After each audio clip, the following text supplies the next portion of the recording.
one of my all-time favorite people in the world of professional wrestling and all-time people in the world, and that's beautiful Bobby Eaton. Man, was he underrated or what? Because he is fucking talent. Bobby Eaton is one of those guys, like I was saying how musicians love bands like Rush and Dream Theater. Bobby Eaton is a wrestler's wrestler. Fans appreciate him, wrestlers appreciate him, and most people forget about him who aren't like day in, day out 100% wrestling fans. Every wrestler, manager, in-ring official that you hear talk about Bobby Eaton only has positive things to say about him. I've said it before and I'll say it now. If you find me anyone in the wrestling business that ever had one thing bad to say about Bobby Eaton, I personally stick my size 13 shoe up their ass, because you won't. He is just such a complete fucking gentleman, a nice guy. I got the privilege of spending, I wrestled with him one of my earlier matches back. I'd met him years and years ago as a fan when I was first breaking in. Then I got to wrestle with him in Smoky Mountain as one of the early opponents that Jim Cornette put me with. And how can you not get over when you're out there with Bobby Eaton working a fucking match, and all you got to do is shut up and listen, kid, because Bobby Eaton's a professional. And then I got to be with him in Vancouver. We were in EA Sports. We got to be on a video called Mayhem. It was EA Sports' first wrestling game they ever did.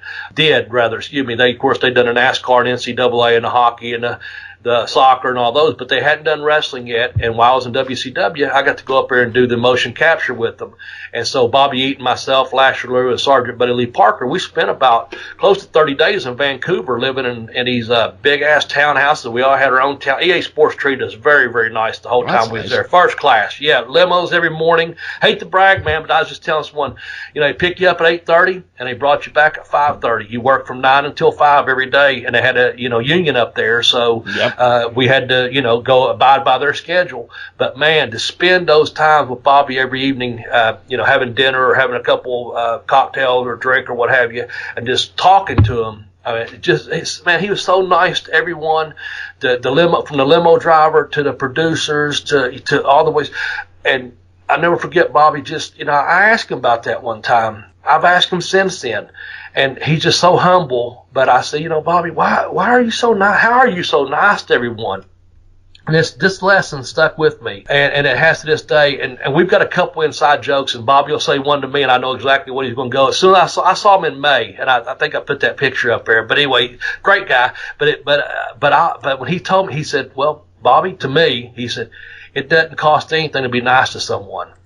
And I said, yeah. And he went in a little bit of detail about this, about like, when you think about it, it doesn't cost anything to be nice to anyone, to someone. No. And that's just his attitude, man. He's just a great guy. And besides that, all the wrestlers loving him. His talent in the ring, man, that Alabama jammer, the knee, the leg, the stuff he done off the top rope. He was one of the first early flyers in the wrestling business. I even asked him about that, how that felt, and he was like, "Oh, I just saw something, I tried," and I've heard Cornette go off on him about, Bobby's just one of them guys, he could do this bump and do that bump, and if he saw something, I think I'll try this, he'd do it, just a talented guy.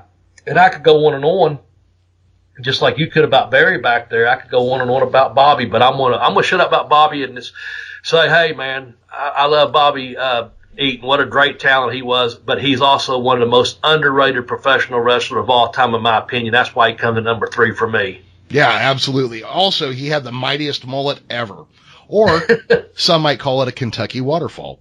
Oh, God. Well, Ricky Morton's still sporting his mullet. He's proud of it. But Bobby Eaton also had the best punch in professional wrestling.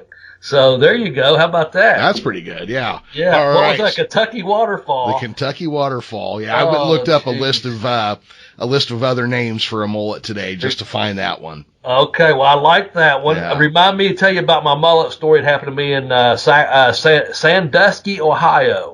Okay. When I was working for Cleveland All Pro. Remind me to tell you that story. But yeah, Bobby had a pretty damn good mullet back in the day. Read the book that has the literary and wrestling worlds on fire.